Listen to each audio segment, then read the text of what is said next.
Boy gave his only apple to a crying woman, not knowing she was a judge. Barbara Thompson struggled to breathe as tears streamed down her weary face. Sitting on the park bench where she used to take her grandson every Sunday, she clutched the photo she had brought in her purse, unable to accept that Timmy had vanished 3 days ago without a trace. That's when she felt a presence beside her. Raising her red, tear-swollen eyes, she saw a skinny boy around 10 years old, wearing a faded yellow t-shirt and patched jeans, holding out a green apple toward her. "You look sad," the boy said softly. "My grandma always says when someone's sad, they should eat something sweet to feel better." Barbara looked at the fruit he offered, then into his earnest brown eyes. The boy's hands were dirty with soil, his bare feet calloused from walking too much on hot pavement. "Thank you, but I can't take it," she replied, trying to dry her tears. "You must be hungry." "No, ma'am. I already ate this morning," the boy lied, smiling. "Besides, you seem to need it more than me." At that moment, Barbara realized this was the only apple the boy had. She could tell by the way he held it carefully, as if it were something precious, yet he insisted on giving it to a stranger he'd found crying.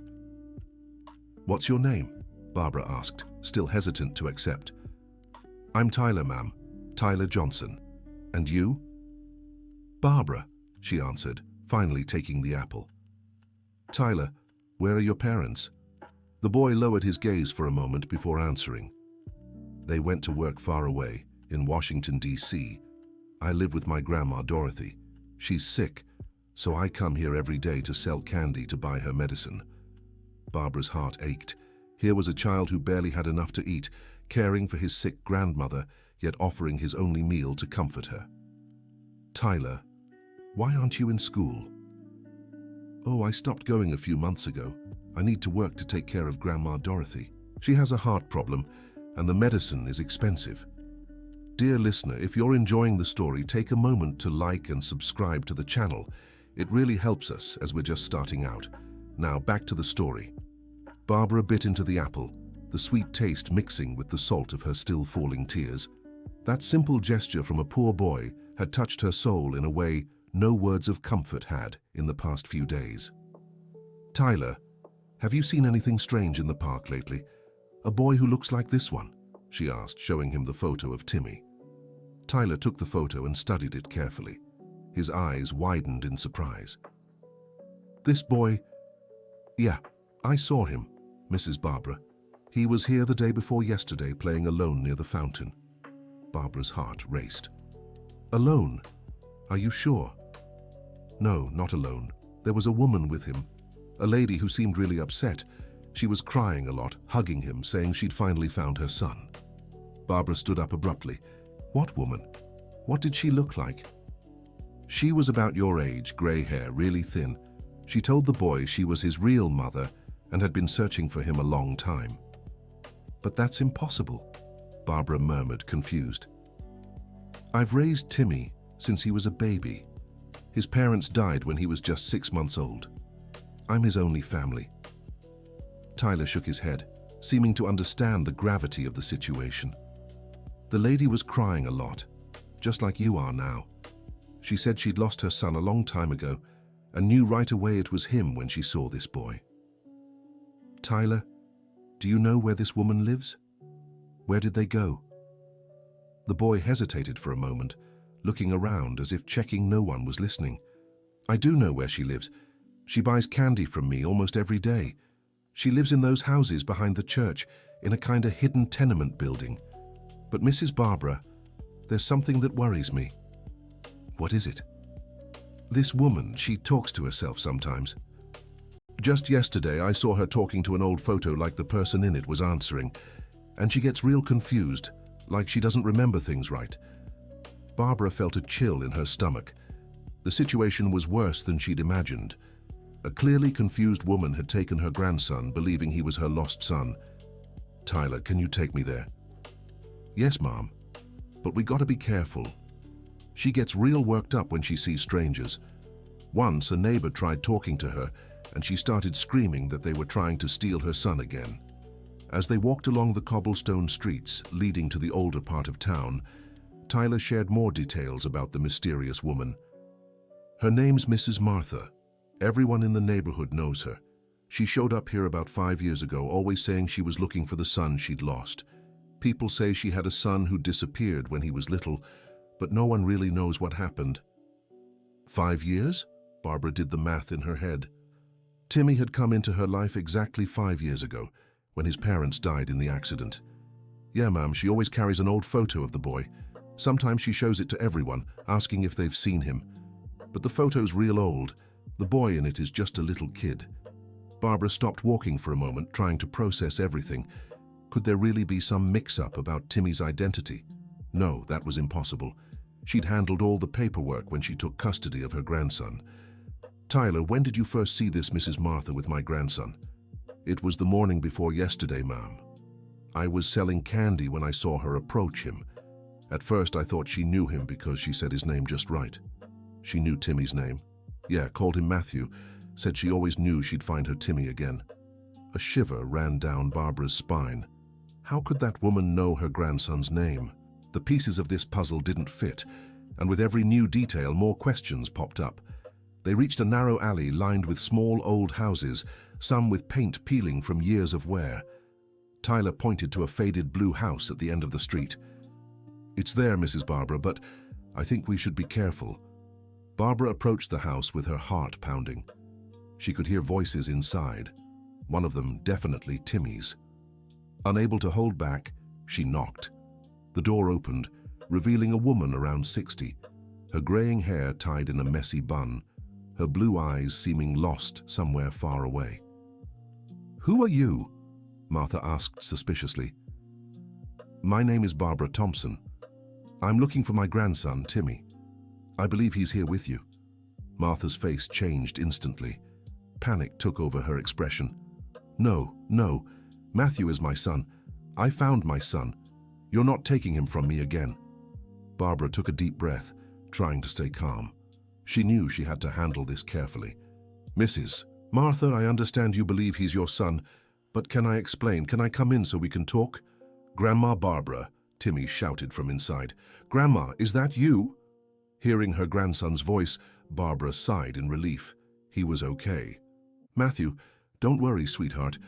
Mommy's here," said Martha, turning back into the house.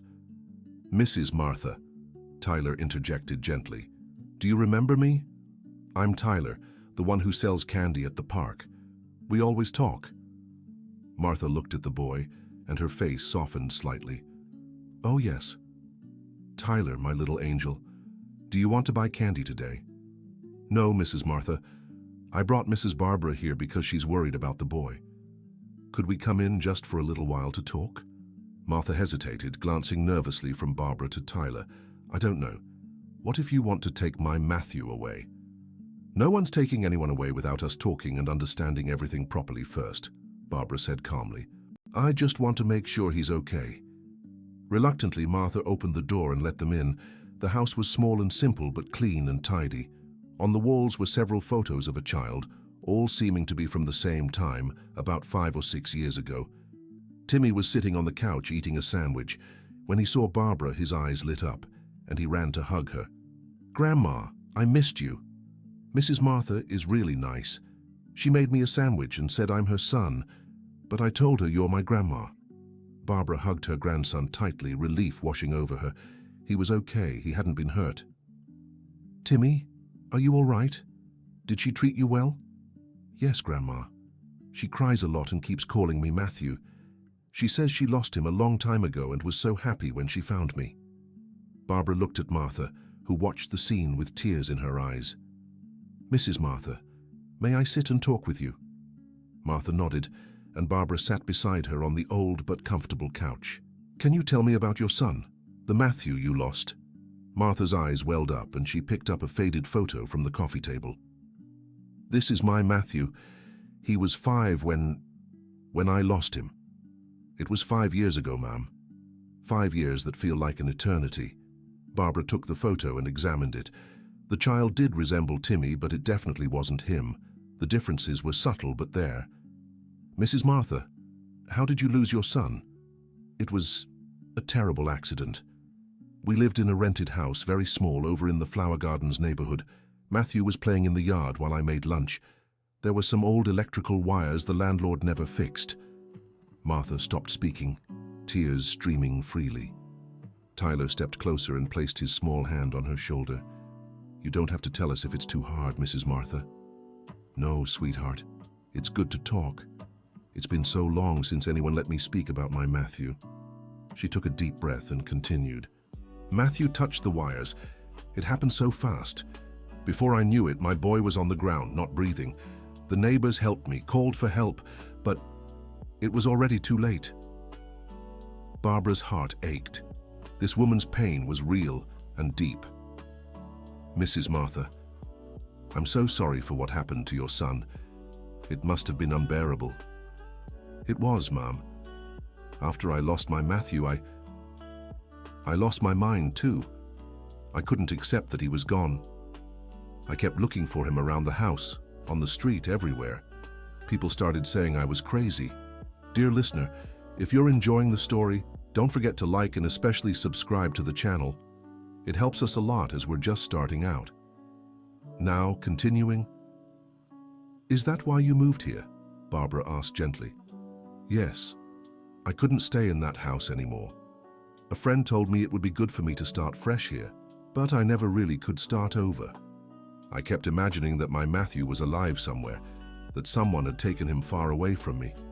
Timmy had sat back down on the couch and was listening to the conversation attentively. For an 8-year-old, he showed impressive maturity. Mrs. Martha, said Timmy in his childlike voice full of affection, I'm really sorry about your little boy. It must be so sad to lose someone you love. Martha looked at him tenderly and stroked his face. You're a very special boy, Matthew, just like my son was. Mrs. Martha, Barbara said carefully, I understand that my grandson Timmy reminds you a lot of your son Matthew. They really do look alike. But this boy here is my grandson. I've raised him since he was a baby after his parents passed away in a car accident. Martha fell silent for a long moment, looking back and forth between Timmy and the photo of her son. But he's so similar. When I saw him in the park, my heart raced. It was like my Matthew had come back to me. I can imagine how you must have felt, said Barbara. But you understand that I love this boy very much too, right? He's all I have in life. Tyler, who had been quietly observing, stepped closer to Martha. Mrs. Martha, do you remember how every time you show me the photo of your Matthew, you say he loved green apples? Yes, he did. It was his favorite fruit. And what about Timmy here? Did you offer him an apple? I did, but he said he prefers oranges.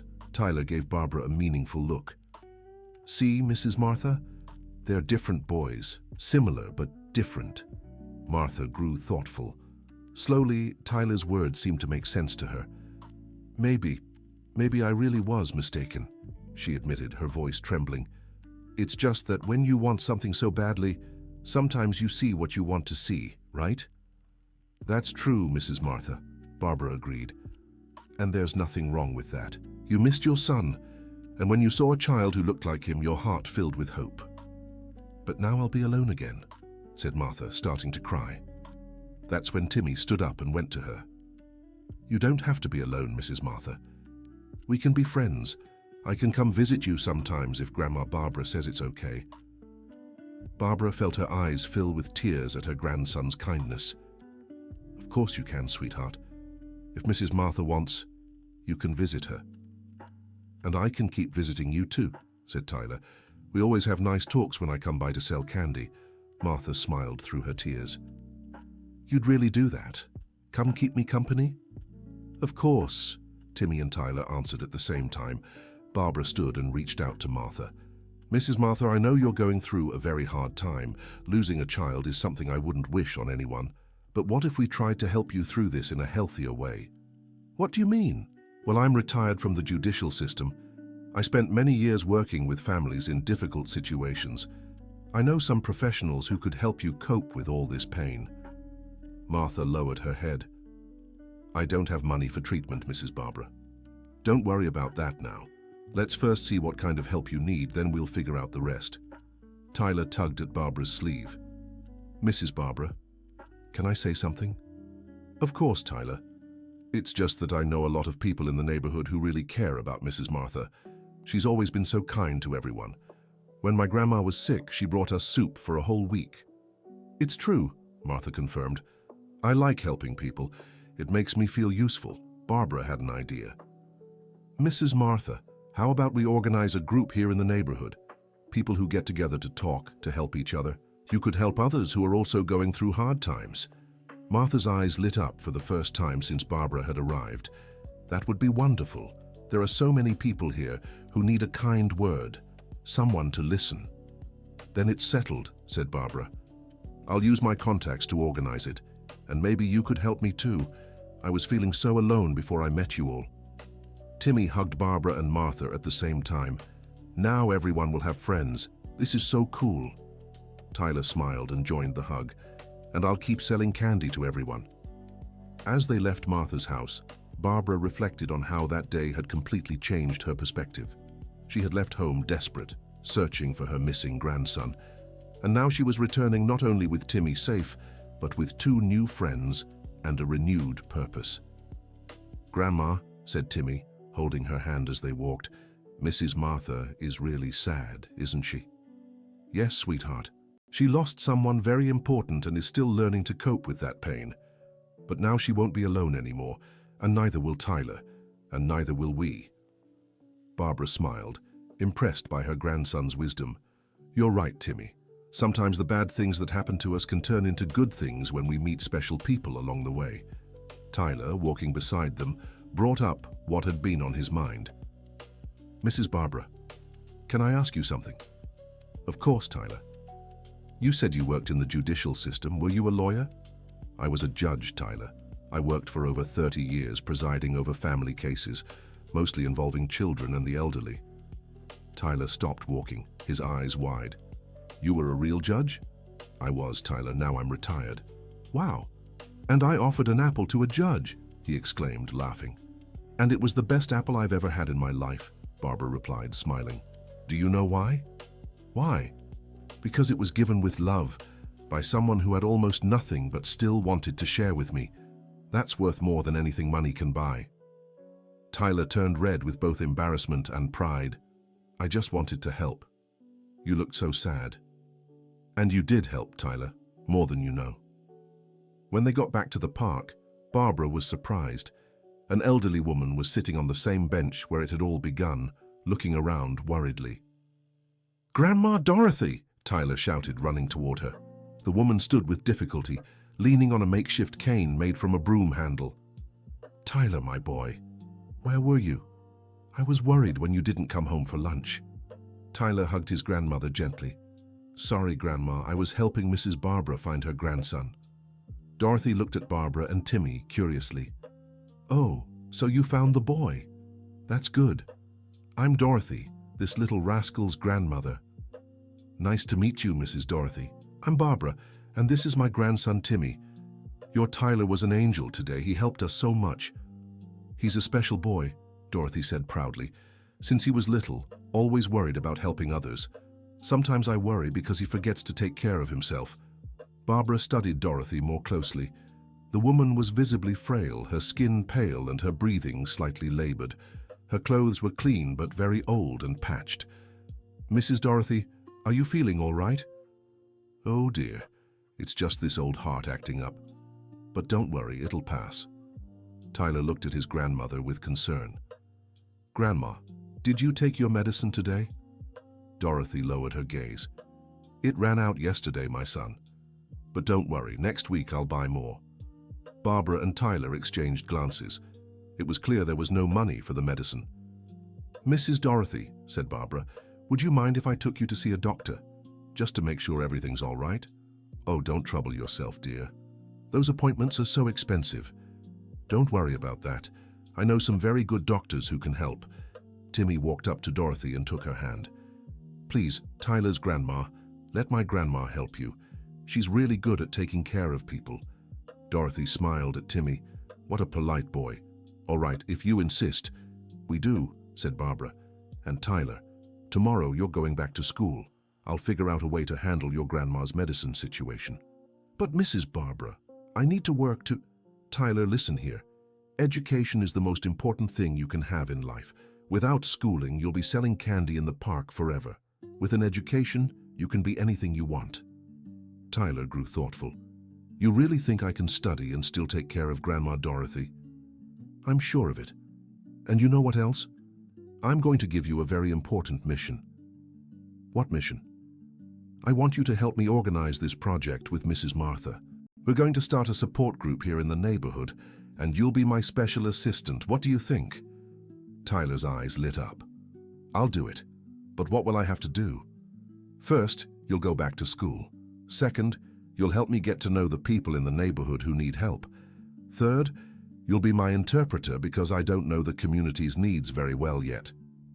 And will I get anything for this? Barbara smiled. You'll gain knowledge, experience, and a small stipend so you can focus on your studies without worrying so much about money. Dorothy began to cry. My dear, you don't even know me. Why are you doing all this for us? Because your grandson taught me a very important lesson today, Mrs. Dorothy. He showed me that when we share what we have, even if it's little, good things happen. Timmy tugged Barbara's hand. Grandma, can I tell you something? Of course, sweetheart. When I saw that lady crying at Mrs. Martha's house, I thought of something. What was it? I thought that if it were you who got lost and I disappeared, you'd be just like her, really sad. And I didn't want you to be sad. Barbara crouched down to Timmy's level. And what did you learn from that thought?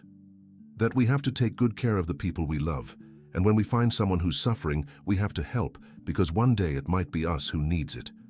Barbara hugged her grandson tightly. You're a very wise boy, Timmy. I learned it from you, Grandma. Tyler watched the scene with a smile. Mrs. Barbara? Yes, Tyler? Can I call you Grandma Barbara, too? It's just that I never had a grandma on my mom's side, and you seem like a really cool grandma.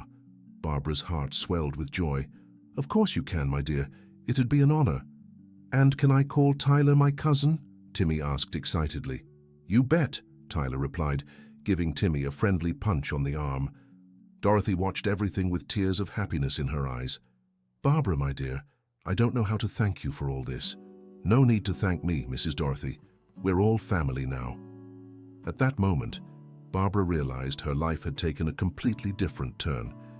She'd woken up that morning thinking only of her missing grandson, and now here she was, late in the afternoon, with an extended family and a purpose she hadn't felt in years.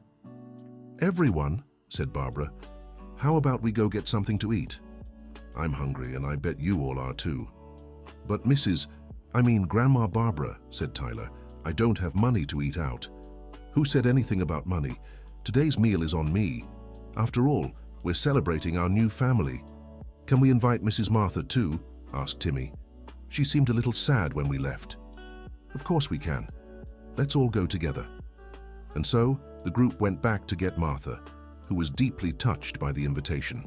They went to a small family-owned restaurant nearby, where Barbara listened to more stories about the community and began to better understand the needs of the people living in that neighborhood.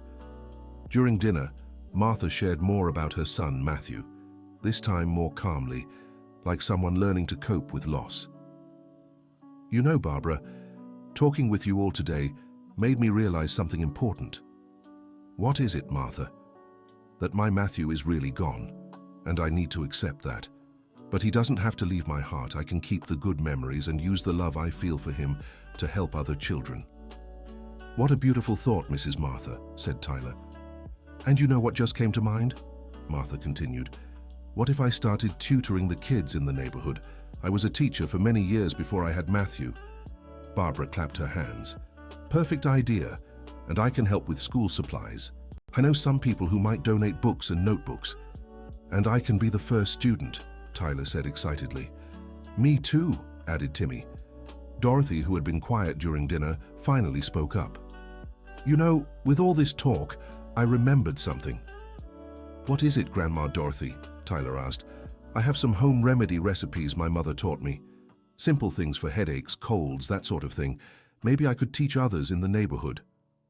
What a wonderful idea, Barbara exclaimed. We're building a real community support network here. Dear listener, if you're enjoying the story, don't forget to like and subscribe to the channel. It really helps us as we're just starting out. Now back to the story. After dinner, Barbara insisted on walking Dorothy and Tyler home to make sure they arrived safely. The house where they lived was very simple, just 2 small rooms at the back of a boarding house, but it was clean and tidy. Tyler, Barbara said before leaving, I'll come by tomorrow morning to take you to the doctor, okay? Okay, Grandma Barbara, and thank you for everything. Thank you, my dear, for teaching me that a simple gesture can change people's lives. On the way home, Timmy was quieter than usual. Timmy, what's on your mind? Grandma, are we rich? Barbara was surprised by the question. Why do you ask? Well, today I saw people who have almost nothing but still share what they have. And we have a lot, but I never thought about sharing with those in need. Barbara stopped walking and crouched in front of her grandson. Timmy, being rich isn't about having a lot of money. It's about having love, health, friends, and most of all, it's about using what we have to help others. So, are we rich? Yes, sweetheart. Very rich. And now we're even richer because we made more friends. Exactly. When they got home, Barbara realized how much her life had changed in just one day. That morning, she had been a retired judge living alone with her grandson, following a predictable routine with little beyond caring for Timmy and waiting for time to pass. Now, she had a mission: to help build a strong, united community where people supported each other. There were 3 new members in the family and a purpose that made her feel useful again. That night, as she helped Timmy get ready for bed, he asked a question that made her reflect deeply. Grandma, do you think if I hadn't disappeared today, we would have met Tyler and Grandma Dorothy and Mrs. Martha? Barbara thought for a moment. Probably not, sweetheart. So sometimes bad things that happen can lead to good things. Sometimes yes, Timmy. But that doesn't mean we should wish for bad things to happen. It means that when they do, we can choose to turn them into something positive. Like Tyler did when he offered you the green apple. Exactly like Tyler did. The next morning, Barbara woke up early, excited about the day's plans. First stop, picking up Tyler and Dorothy for the doctor's appointment. She had called a cardiologist she knew the night before and managed to get an emergency appointment. When she arrived at their house, she found Tyler already dressed in a cleaner shirt, his hair combed. Good morning, Grandma Barbara. I woke up early and already helped Grandma Dorothy get ready. Good morning, sweetheart. That's very responsible of you. Dorothy appeared at the door, also dressed but visibly nervous. Barbara, my dear, I'm a little scared of this doctor. There's no need to be afraid, Mrs. Dorothy. Dr. Mark is very kind and competent. He'll take good care of you. At the doctor's office, after a series of tests, Dr. Mark explained the situation to Barbara privately. Barbara, Mrs. Dorothy's condition is serious but manageable. She has a heart arrhythmia that can be treated with proper medication and some care. The problem is she needs to take the medication regularly, without interruption. And how much does the treatment cost? The medications are expensive, but I can get free samples for a few months. After that, we'd have to find a way to get the medication consistently. Doctor, I'll take responsibility for the treatment. You can start today. When they left the office, Dorothy had tears in her eyes. Barbara, how am I supposed to pay for all this? Mrs. Dorothy, you won't pay a thing. Consider this an investment in Tyler's future. But dear, no buts, Mrs. Dorothy. Now let's stop by the school to enroll Tyler. At the neighborhood public school, Barbara spoke with the principal about Tyler's situation. Teacher Mary, Barbara said, this boy has been out of school for a few months because he needed to work to take care of his sick grandmother. Now that things are settled, he needs to return to his studies. The principal, a middle-aged woman with a stern look, eyed Tyler up and down. And how will you ensure he doesn't miss school again? Barbara took a deep breath before answering. Because I'll personally oversee his progress, and because he'll now be part of a community project that requires dedication to his studies. What project is that? Barbara explained the idea of the community support group, Martha's tutoring sessions, and Dorothy's home remedies. Interesting. said the principal, visibly impressed. And you'll coordinate all this? Yes, I will, with everyone's help. All right. I'll enroll Tyler, but I want to closely monitor his progress. You're welcome to do so. When they left the school, Tyler was beaming. Grandma Barbara, I can't believe I'm going back to school. I've dreamed of this for so long. And now you'll be able to study without worrying about anything except learning. Can I ask you something? Of course. Why are you doing all this? You didn't even know me yesterday. Barbara stopped and looked at Tyler. Tyler, do you know why I became a judge? No. Because I've always believed that justice isn't just about deciding who's right or wrong.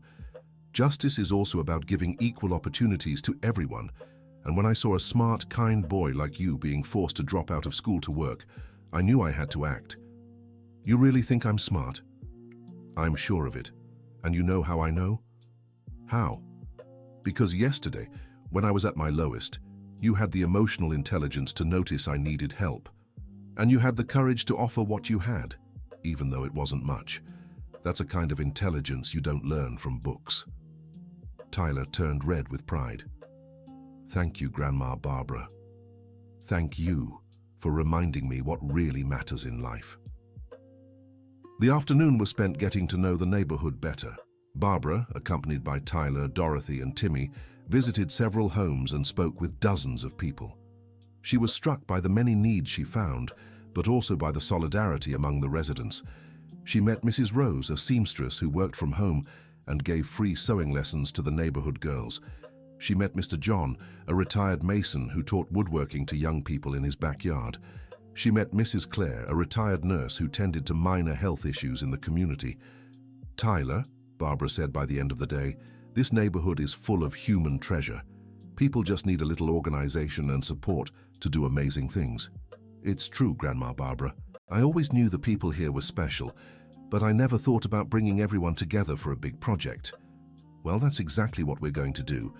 Tomorrow we'll talk to Mrs. Martha about starting tutoring classes, and we'll organize the first meeting of our support group. That night, Barbara called some old colleagues and explained the project. To her surprise, many were eager to help. Barbara, said her former co-worker, Judge Robert, what a fantastic idea. I have a publisher friend who can donate textbooks. And I know a lab that sometimes donates medicine for social projects, added former prosecutor Samantha. Would you both be willing to join a meeting next week? I'd like to introduce you to the community. Of course. The next day, Barbara returned to the neighborhood, this time just with Timmy. She wanted to talk to Martha about the tutoring classes and finalize the details. She found Martha sweeping her backyard, looking much calmer than before. Good morning, Martha. How did you sleep? Hi, Barbara. Better than I have in a long time. I woke up thinking about the tutoring classes. I already have so many ideas. That's wonderful. May I come in so we can talk? Of course. Inside, Martha had arranged the kitchen table with various supplies, old notebooks, pencils, some primers. Look, Martha said excitedly. I found all this stored away, leftover materials from when I used to teach. It's not much, but it's a start. Martha, about the classes, how many kids do you think we can handle here? Here in my house? Maybe 5 or 6 at most because of space. What if we had a bigger place? What do you mean? Yesterday I spoke with the church's Father Michael. He said we can use the parish hall on Monday, Wednesday and Friday afternoons. It can fit up to 20 kids. Martha's eyes lit up. Really? 20 kids? Oh, Barbara, imagine how many children we could help. And there's more. I secured donations for textbooks and school supplies, plus some people volunteered to help as teachers. Martha began to cry. Barbara, I can't believe this is happening. Yesterday I was lost in my grief, and today I have a project that can help so many kids. Martha, you know what? I was lost too.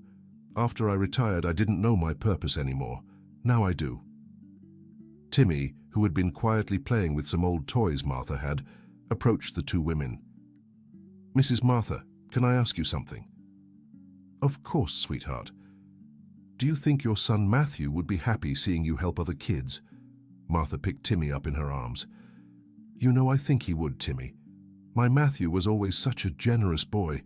He'd be so proud to see the love I have for him being used to help other children. Then you're not losing your son, you're sharing him with others. Barbara was amazed by her grandson's wisdom. Timmy, where do you learn these things? I don't know, Grandma. Things just pop into my head when I hear people talking. Martha hugged Timmy tightly. Timmy, you helped me understand something very important. Thank you. You're welcome, Mrs. Martha. We're here to help each other, right? Just then, there was a knock at the door. It was Tyler coming home from school. Hey everyone. How was your first day, Tyler? Barbara asked. It was amazing, Grandma Barbara. I'd forgotten how good it feels to be in a classroom. The teacher said I'm a little behind in math, but it's nothing I can't catch up on. That's wonderful. And Mrs. Martha here can help you with tutoring. Really? Tyler looked at Martha with excitement. You're going to be my teacher? Yes, sweetheart, and for many other kids too. Wow, that's so cool. Can I tell my classmates at school? Of course you can. That's exactly what we want. Tyler sat at the table and began talking about his day at school, the classmates he'd reconnected with and the subjects he was struggling with. Grandma Barbara, he said at one point, there's a girl in my class who also stopped studying to work. Her name's Emily. She sells water at traffic lights to help her mom. And does she want to go back to school? She really does, but her mom can't support the family alone. Barbara thought for a moment. Tyler, can you tell Emily to come talk to me? Maybe we can figure something out for her too. Of course. She'll be so happy.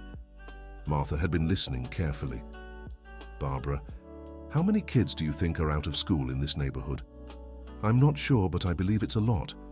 Poverty forces families to make hard choices. Then, our project could be even bigger than we imagined. It could, Martha, but let's take it step by step. First, we'll organize the tutoring, then we'll see what else is needed. Timmy raised his hand as if he were in class. Can I help too? Of course you can, sweetheart. How do you want to help? I can teach the little kids how to draw. I'm good at drawing. Tyler clapped his hands. That's a great idea, and I can help with PE. I'm really good at soccer. Martha laughed. Look at that. We already have a team of kid teachers. Barbara watched the scene with emotion. In just 2 days, this group of people who barely knew each other had become a real family, united by a common purpose. Everyone, she said, I need to tell you something. They all turned to her attentively. Yesterday, when I found Tyler in the park, I was at the lowest point in my life. I thought I'd lost the person who meant the most to me. But now I realize God wanted to teach me something. What was it, Grandma Barbara? Tyler asked. He wanted to show me that sometimes we have to lose something to find something much greater. I almost lost my grandson, but I found a whole family, and more importantly, I found a new purpose in my life. Martha wiped away her tears. I know exactly what you mean, Barbara. I lost my son, but now I can be a mother and teacher to so many other children. And I almost missed the chance to study, said Tyler, but now I'll be able to study and even help other kids study too. And I learned that sharing what we have, even if it's not much, can change people's lives, added Timmy. Barbara hugged all three at once. You know I love you, right? We love you too, Grandma Barbara, they all replied together. That afternoon, they visited a few more families in the neighborhood, spreading the word about the tutoring project. The response was better than they expected. In just a few hours, they already had 15 children interested. Martha, Barbara said as they walked home, are you ready for all this responsibility? I am, Barbara. For the first time in 5 years, I feel useful again. And you're not alone. We'll do this together. That night, Barbara called the church's priest to confirm the details for using the parish hall. Father Michael, it's Barbara Thompson. Can we set up a meeting to organize the tutoring details? Of course, Barbara.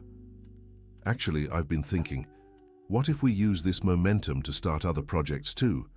What kind of projects? Well, there's an empty lot next to the church that could become a community garden. And there's also the idea of starting job training workshops for adults. Barbara was thrilled. Father, those ideas are wonderful. Can we talk in person tomorrow? Absolutely. And Barbara? Yes? Thank you for bringing this new energy to our community. It's been a long time since I've seen people so excited and united. Thank you, Father, for opening the church's doors to us. The next day, the meeting in the parish hall was even more productive than Barbara had hoped. Besides the people she already knew, many other neighbors showed up, eager to join the project. Mrs. Rose, the seamstress, offered to teach sewing classes. Mr. John, the retired mason, wanted to organize a course on basic home repairs for women. Mrs. Clare, the retired nurse, proposed talks on preventive health. Everyone, Barbara said, moved by the overwhelming support. I think we're creating something much bigger than we imagined. It's true, agreed Father Michael. You're building a real community university right here in the neighborhood. Tyler raised his hand. Can I make a suggestion? Of course, Tyler. What if we gave our project a name? Great idea. Any suggestions? Several people started sharing ideas at once. After much discussion, Martha proposed one that everyone liked. How about the Green Apple Project? Why that name? Someone asked. Martha looked at Tyler and Barbara. Because it all started with a boy who offered his only apple to a woman who was crying. And the green apple stands for hope, growth, new beginnings. Everyone clapped, approving the name. Then it's settled, said Barbara. Our project is called the Green Apple Project. Father Michael stood up. And I insist on making my official contribution. The church will provide not just the hall, but also the land for the community garden and a smaller room for the job training workshops. From that day on, the Green Apple Project took shape quickly. Martha's tutoring sessions attracted not just the initial 15 children, but over 25, forcing them to split into different time slots. Tyler adjusted perfectly to studying in the morning and helping with the project in the afternoon. His grades improved fast, and he became a sort of leader among the neighborhood kids. Emily, the girl who used to sell water at traffic lights, managed to return to school after Barbara organized a fundraiser to help her mother with household expenses. In return, Emily's mother, who was an excellent cook, started preparing community snacks for the kids in the tutoring classes. Dorothy, with her health stabilized thanks to medication, became the neighborhood's natural pharmacist, teaching people how to make home remedies for minor health issues. 3 months after the project began, Barbara was sitting on the same park bench where it had all started, watching Tyler play with Timmy and several other kids from the neighborhood. Martha approached and sat beside her. What are you thinking about, Barbara? I'm thinking about how life can change so quickly when we open ourselves to new possibilities. It's true. 3 months ago, I was a woman completely lost in grief. Today, I'm a teacher to 25 children and feel more useful than ever. And Tyler doesn't even seem like the same boy. He really doesn't. Yesterday, his teacher told me he's among the top students in his class, and that he's planning to study law in college to follow in your footsteps. Barbara smiled. He has the potential for that and so much more. Barbara, can I tell you something? Of course. Last night I dreamed of my Matthew. He was smiling and hugging me, saying he was proud of me. When I woke up, I didn't feel sadness, I felt peace. What a beautiful dream, Martha. Yes. I think I've finally turned my pain into love. Love for the children I'm helping to educate. Barbara took Martha's hand. You know you've become a very special person in my life, right? You too, Barbara. You saved me. Actually, we saved each other. Tyler approached them, with Timmy by his side. Grandma Barbara, we have some news. What news? The school principal wants to learn about the Green Apple Project. She said she was impressed by the progress of the kids in the tutoring program. Really? That's wonderful. And there's more, said Timmy. She wants to propose an official partnership between the school and the project. Barbara was moved. That means we'll be able to help even more children. It sure does, said Tyler. And you know what else? What? I told her how it all started, with the story of the apple. She was so touched she wanted to meet you in person. Barbara stood up from the bench. Then let's go. I can't wait to meet this principal. When they arrived at the school, they were greeted by Teacher Mary, the same one who had initially been hesitant about enrolling Tyler. Mrs. Barbara, she said with a smile, I owe you an apology. An apology for what? When you brought Tyler here, I admit I was skeptical. I thought he'd be just another boy skipping class, but I was completely wrong. Tyler is a special boy. He is. And it's not just him. All the children in your project are excelling. That's why we want to propose this partnership. What would it involve? Well, the school would provide more teaching materials and educational support for the tutoring sessions. In return, you could expand the project to help children from other schools in the area. Barbara thought for a moment. It's an interesting proposal, but I'd have a counteroffer. What is it? How about if the school became a hub for promoting the project, and if the teachers occasionally volunteered for workshops and special activities? I love the idea. I'll take it to the district education board. Tyler and Timmy watched the conversation with pride. Grandma Barbara, Tyler whispered, you're really good at convincing people. That's how it is, Tyler. When you believe in a cause, it's easier to convince others. 6 months after the launch of the Green Apple Project, Barbara was organizing a special event, the first graduation party for the children who had managed to return to regular school thanks to the tutoring program. The parish hall was decorated with drawings made by the children themselves, and there was an exhibit of the work done in the adults' training workshops. Barbara, said Father Michael, approaching her, you have no idea how proud I am to see what you've built here. Father, none of this would have been possible without the church's support. The support was minimal compared to what you've accomplished. You've transformed this neighborhood. Barbara looked around the hall, seeing the families gathered, the children playing, the adults chatting excitedly about their projects.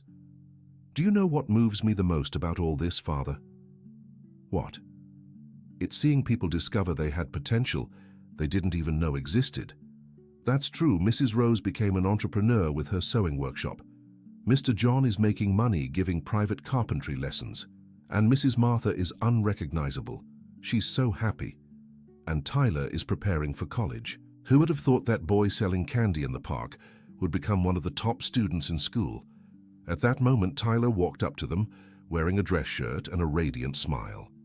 Grandma Barbara, it's time for my presentation. Your presentation? It's a surprise. I prepared a speech to honor you. Barbara was moved. Tyler, you didn't have to. Yes, I did. We all did. Tyler stepped onto the small makeshift stage and took the microphone. Good evening, everyone. For those who don't know me, I'm Tyler, and I want to tell you how the Green Apple Project began. Barbara felt tears welling up as Tyler recounted the story of the day he offered his only apple to a woman crying in the park. That day, Tyler said, I had no idea I was giving the first apple from a tree that would bear so much fruit, because that's what happened. A simple gesture grew into a forest of opportunities. The hall was completely silent, everyone listening intently. Grandma Barbara taught me that educating a child is like planting a seed that will bear fruit for a lifetime, and that when you help a family, you're helping an entire community. Barbara discreetly wiped her tears. But what I've learned most these past months is that being poor isn't about having little money. Being poor is having no hope. And what the Green Apple Project did was restore hope to every family here. Applause filled the hall. So, Tyler continued, I want to announce what I'll be when I grow up. I'm going to be a public defender, to help people like us get access to justice and the opportunities we deserve. Barbara could no longer hold back her tears. And I want to end with an invitation. The Green Apple Project is growing so much that we need more volunteers. If you have any talent, any skill, any knowledge to share, come talk to us. Because here, we've learned that sharing is multiplying. The applause was deafening. Barbara stood and hugged Tyler on stage. My boy, that was the most beautiful speech I've ever heard. I learned from the best, Grandma Barbara. Martha joined the hug, then Dorothy, then Timmy, then Emily and her mother, until nearly the entire hall was in one big collective embrace. In that moment, Barbara understood completely what had happened in her life. She hadn't just helped a few people in need. She had discovered that her true calling wasn't to judge, but to educate and transform. Everyone, she said, still emotional, I want to make an announcement too. The room fell silent, waiting. I've decided to officially establish the Green Apple Project. I'm turning it into a non-governmental organization so we can expand to other neighborhoods in the city. The applause erupted again. And Tyler will be my first official intern. He'll continue his studies, but will also help me replicate the project in other communities. Tyler's jaw dropped. Really, Grandma Barbara? I'll be working with you officially? Yes, my dear. And when you graduate from law school, you'll be able to work as the organization's attorney. Wow, I can't wait. A year later, Barbara was sitting on the same park bench, now accompanied by a team of journalists who wanted to learn the story of the Green Apple Project, which had expanded to 5 city neighborhoods and was serving over 300 children. Mrs. Barbara, asked the reporter, what was the moment you realized that chance meeting in the park would change your life forever? Barbara thought for a moment, watching Tyler, now a high school sophomore, organizing an activity with the kids. It was when I realized that a 10-year-old boy who had almost nothing was teaching me the most important lesson of my life, that generosity doesn't depend on what you have, but on the size of your heart. And what's the greatest reward of all this work? It's seeing these boys and girls who were once out of school now dreaming of university. It's seeing families who once struggled alone now supporting each other. It's seeing how a community can transform when people come together for a common goal. The reporter turned to Tyler, who had approached the group. Tyler, you inspired all this. What has changed in your life? Tyler smiled. Everything changed. Before, I just thought about surviving another day. Now I think about how I can help change the world. Grandma Barbara taught me that education is the one thing no one can take from us. And your plans for the future. I'm studying hard to earn a university scholarship. I want to study law and then come back here to continue Grandma Barbara's work. I dream of seeing the Green Apple Project in every poor neighborhood in the United States. The reporter was visibly moved. What an inspiring story. Do you have a message for those watching? Barbara stood up and looked straight at the camera. I want to tell everyone watching that each of us holds an apple in our hand. It might be your knowledge, your time, your care, your talent. And there's always someone in life's park crying, needing that apple. Don't hesitate to offer it. You can't imagine what forest might grow from a single seed of generosity. Tyler added, and remember, it doesn't matter if you think you have little to give. Sometimes your little is exactly the much that someone needs. 2 years later, Tyler was graduating high school as class speaker. Barbara, sitting in the front row of the school auditorium, was bursting with pride. Classmates, Tyler said in his graduation speech, I want to dedicate this achievement to a very special person who taught me that knowledge is the only legacy truly worth passing on to future generations. Barbara wiped away tears. But I also want to talk about a project that changed not just my life, but the lives of hundreds of families in our city. A project that began with a simple apple offered to a woman crying in the park. Tyler retold the story to the audience of graduates and their families. So, he concluded, I invite all of you to discover what your apple is. Because when we give what we have with love, life gives us back far more than we expected. The applause was moving, but nothing compared to Barbara's emotion when Tyler, after receiving his diploma, ran to hug her. Grandma Barbara, I did it! I graduated! Congratulations, my boy, now it's off to university. I got the full scholarship, Grandma. I'm going to study law at the best college in town. I always knew you could do it. And you know what else? What? The university president wants to learn about the Green Apple Project. He's interested in creating a university outreach program based on our model. Barbara broke into a radiant smile.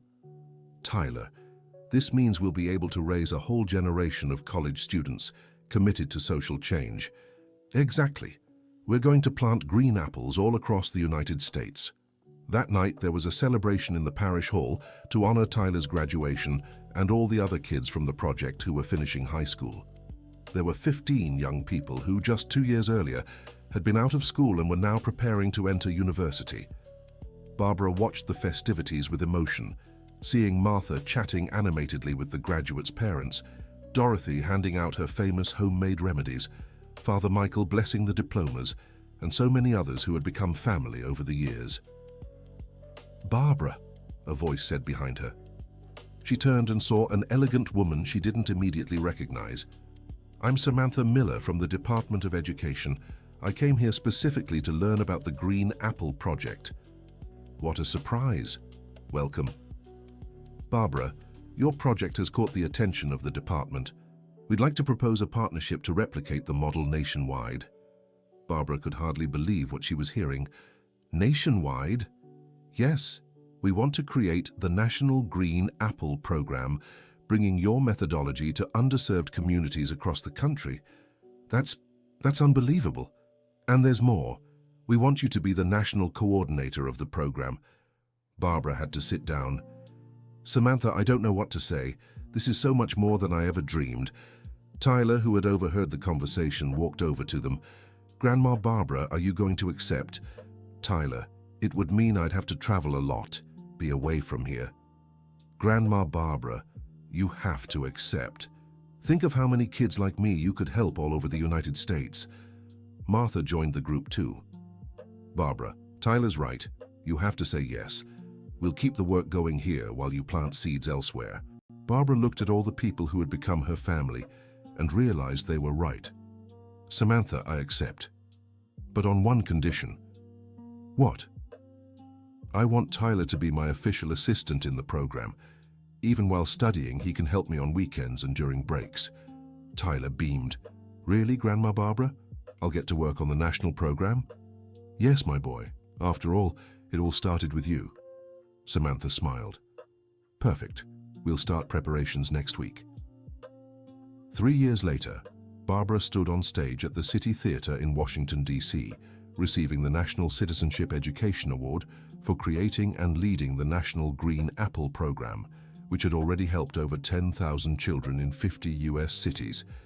Tyler, now in his third year of law school and her official assistant in the program, was in the audience cheering enthusiastically alongside Martha, Dorothy, Timmy, and dozens of others who were part of the Big Green Apple family. Ladies and gentlemen, Barbara said in her acceptance speech, this award isn't mine. It belongs to every child who chose to return to school, every volunteer who shared their knowledge, every family that came together to build a better future. But most of all, she continued, this award belongs to a boy who once offered his only apple to a woman crying in the park. A boy who taught me that social change begins with simple acts of generosity. Barbara called Tyler to join her on stage. Tyler Johnson, the young man who inspired all this, is here today no longer as the boy who sold candy to buy medicine for his grandmother. He's here as a law student, assistant to the national program, and future public defender. He's living proof that when we offer opportunities, we receive miracles. Tyler took the microphone, emotional. Grandma Barbara always says I changed her life that day in the park, but the truth is, she changed mine. And more importantly, she taught me that transforming your own life isn't enough. We have to use that transformation to change other people's lives. The theater erupted in applause. That's why, Tyler continued, I want to announce my next project.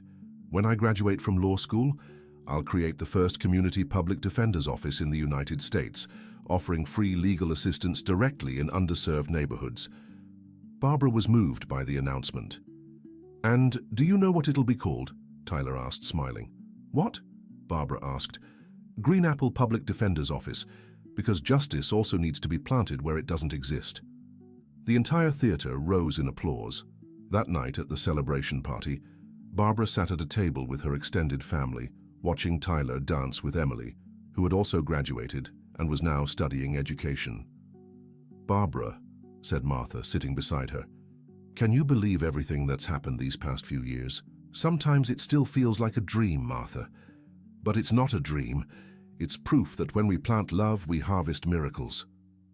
Dorothy, now fully recovered and working as a natural health advisor for the program, joined the conversation. Barbara, my dear, I wanted to tell you something. What is it, Mrs. Dorothy? Yesterday, I found a little girl crying in the park because she'd lost her lunch money. You know what I did? What? I gave her my apple. And you know what happened? I don't. She smiled and told me she was sad because her mother was sick and couldn't afford medicine. I ended up taking her home and realized it was exactly the kind of problem our program could solve. Barbara smiled. Mrs. Dorothy, you planted another seed. Yes, and who knows? Maybe in a few years, that little girl will be here receiving an award too. Timmy, now 11 years old, and the junior coordinator of the program's recreational activities, approached the three women. "Grandma Barbara, can I ask you something?" "Of course, sweetheart." "How many people do you think have been helped because of Tyler's first apple?" Barbara thought for a moment. "Directly, over 10,000 children and their families. But if we count the ripple effect, the people those children will help when they grow up, the kids they'll raise better, I think it's millions, Timmy." "Wow. And all because of one apple?" "All because of one act of love, my dear." Tyler approached the group with Emily. "What are you all talking about?" "We were counting how many people have been helped because of your apple," said Barbara. Tyler laughed. "You know I still have that apple?" "What do you mean?" everyone asked, curious. "Not the apple itself, but I kept the little seed that was left. I've held on to it all these years as a reminder." "How beautiful," said Martha. "And you know what I'm going to do with it?" "What?" Barbara asked. "I'll plant it in a park in Washington, D.C. when I go work in the Capitol as a public defender. It'll be a symbol that the Green Apple Project has reached the heart of American power." Everyone was moved by the idea. "Tyler," Barbara said, "you know you make me proud every single day. I'm proud of you too, Grandma Barbara, and of our whole family." "Our family?" Emily asked, smiling. "Yeah. Our chosen family, the people we choose to love and who choose to love us back." At that moment, Barbara looked around the table and saw Martha, who had turned her pain into love for children. She saw Dorothy, who had overcome illness and become a natural healer. She saw Tyler, who had risen from extreme poverty to become a future human rights advocate. She saw Emily, who had gone from selling water at streetlights to becoming a future teacher. She saw Timmy, who was growing up with a social conscience she had never imagined. "You know what?" Barbara said, standing up. "What?" everyone asked. "I want to make a toast." They all raised their glasses. "A toast to that green apple that changed our lives. A toast to the simple gestures that transform the world. A toast to the family we built together. And most of all, a toast to the future, because I'm certain the best is yet to come." "Cheers!" they all shouted together. "And may many more green apples come our way," Tyler added, laughing. As they toasted and laughed, Barbara reflected on the incredible journey that had begun on a park bench with a boy offering an apple. She had entered this story as a retired judge searching for her lost grandson and had transformed into a nationally recognized social educator.